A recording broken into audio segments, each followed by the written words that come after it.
Hi guys, this is David Ford, and right now what I'm going to do is I'm going to show you my homemade washing machine. Yeah, excuse the mess in my van too. I got different projects I'm actually working on today, several different things I'm working on, so excuse the mess. But yeah, it's actually very simple. You just get yourself a regular 5-gallon bucket, whether you get it from Walmart or Home Depot or wherever you get it, don't really matter. Or you can even get a free one off the side of the road if you want. Just make sure you clean it up real good. And what you do too, of course, is make sure that you got the lid to go with it though. And what I did already was I went ahead and drilled a hole in the middle part, and then I kept on using the drill bit to go around with it. So it's not a pretty hole, but it gets the job done. And then the other step I did too, which I would suggest, because keep in mind this is my first time making this, so it's not going to be 100% beautiful, but what I would suggest too is when you do this part, what you want to do is go ahead and put this on top of some wood or something, and that way you can hold it down for it to be stable, because otherwise if you're just holding it with one hand and doing a drill with another hand, you're going to be going all over the place with that drill bit, so it's going to be wanting to move around on you a lot. So I would suggest on that part then to go ahead and put this down on some wood or something that's going to be stable and hold it down pretty good. Of course, make sure you just watch what you're doing still so you don't drill through your hand or your fingers or something though.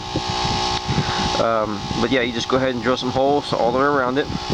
So that's, you know, pretty self-explanatory on that too.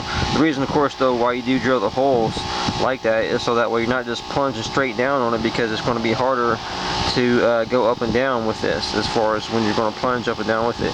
You want the water and the soap and everything to be able to travel through the holes. That's the whole purpose of doing that.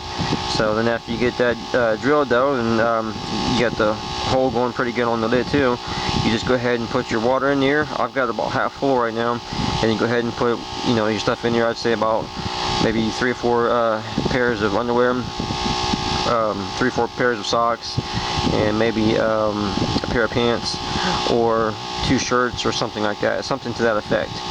And then go ahead and then put it in the hole, and then go ahead and plunge it up and down.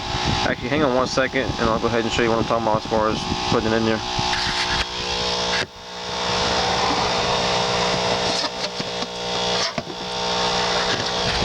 So yeah, there you go. You just go ahead and put it in there, and then, like I said, put your clothes in there and your detergent and of course your water and everything, and then go ahead and plunge it up and down. Now, obviously I got this idea from YouTube, so it's not like this idea is original from me, but also doing some different research on it, found out that this actually has been around since the 50s, I believe, maybe even before that. So it's actually been around for a very long time as far as this concept. But yeah, so I want to go ahead and get stuff in here and get to washing.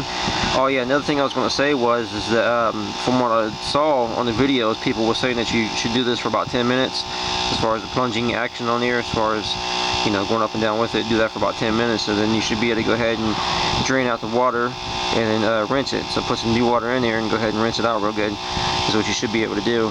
Since my clothes are pretty dirty, I'm going to actually go ahead and try to do this for about 15 minutes and see how good they look after that. But I'll get back with you here shortly with another clip though, so hang on, or I'll get with you guys here in a minute. Okay guys, I'm back again, and I went ahead, actually I went for a little over 15 minutes, I think it was. The reason why was because I was also watching some YouTube videos on my phone that I downloaded, and so it actually makes it even easier as far as you know, get it done, because when you're watching the videos you hardly even feel like you're doing anything as far as also watching it. So I mean, when you're going up and down with it, you know, it's a whole lot easier to do, because you're not even really hardly thinking about it as far as when you're watching videos and stuff. Just another way to make it even easier for you guys. But so yeah, I'm about to go ahead and do the rinse next. As you can see, it's pretty dirty water though, because like I said before, my clothes were needing to be washed pretty bad. I was way overdue for getting some clothes washed up though. So I'm about to go ahead and dump this water out and put some fresh water in here, and then I want to go ahead and plunge it for about 5 more minutes to get it, you know, soaked in there pretty good as far as a pretty good rinse. And then I'll go ahead and drain that out again too, and then get it ready to go ahead and hang everything up. So we'll see what we're looking like at that point then. So I'll get back with you here again shortly. Okay guys, I'm back again. So I went ahead and put the water in there, and went ahead and did about 5 more minutes or so as far as plunging that up and down, so that way I can get that pretty mixed in there pretty good as far as a good rinse. You can see that actually the water is still a little bit dirty too, for that matter. So I might even go ahead and still do this again, even like one last rinse on this, because like I said before, I mean, my clothes was like real bad. They needed to be washed real bad, so I might just go ahead and rinse this one more time anyways. But yeah, I mean, it's nothing major to it. I mean, it's pretty simple as far as how you do this, as far as the process and everything. It definitely is not rocket science, I'll say that. So I'm about to go ahead and do one more rinse on this, and then I'll be done with this, and I'll be able to go ahead and hang this up to dry. So I should be good to go after that. Another tip though I want to tell you guys is that if you're doing your Vans welding type thing and you're definitely out on the road and you don't necessarily have a hookup as far as water goes, as far as at, you know, somebody's house or whatever, always of course keep jugs on hand, as far as empty water jugs. And especially in the summertime, even like in Ohio and places like that,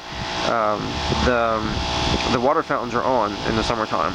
The water fountains are definitely on in the parks. So you can go to parks that's got water fountains, which pretty much all major cities has got that. And even a lot of major cities downtown has water fountains as well too. And then go ahead and just fill these up and keep these on hand, and that way you can use these for your water as far as doing your laundry and stuff in this. So just another quick tip for you guys. And one last thing I wanted to do is go over the cost for everything too, because I did go ahead and save the receipt so I can make sure I can go over the cost. Like I said, don't mind my van because it's a mess right now because I'm working on different projects too. So give me 1 second here. Okay. So let's see here. Hopefully this will focus in here. Doesn't seem like it wants to focus too good. But anyways, I'll go ahead and read it out for you. The 5 gallon, I got this from Walmart too, by the way. 5 gallon bucket itself was, let's see, $258. And let's see, the plunger was $247. And the lid for the bucket was $117. So $1.17, $2.47 for plunger, and $2.58 for the bucket. So looks like all together with tax and everything too came up to $6.67 total for this.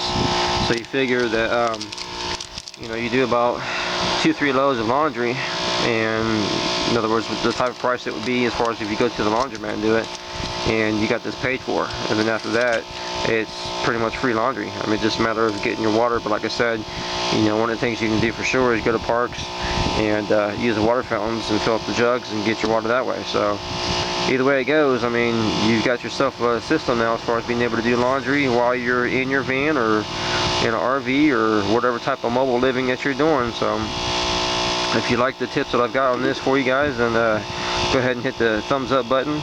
And of course, as always, if you have any questions or comments or concerns, let me know. Go ahead and put them in the comment section, and I will try to get back to you as soon as I can. And also too, just a reminder for you guys, I do, in case some of you guys might be interested in that now, I do have a PayPal donation button that's on my main page on my YouTube channel, in case you guys want to check that out too though. So yep, that's it guys. Thanks again for watching my videos, and I'll get with you guys some other time as far as another one. Oh yeah, one thing I wanted to say too before I do sign out all the way is that later down the line, I do also have plans on trying to see if I can make this automated. See if I can actually make this an automated type system as well. I'm not going to say yet as far as how I'm going to do that. I do got some ideas I want to do, but I have to get a few more things first though before I do that though. So, but if I do that though, I definitely will make a video too, of course, of that to let you guys know how to do that and how that works. So, yep, that's it guys. Thanks for watching, and you guys have a great day.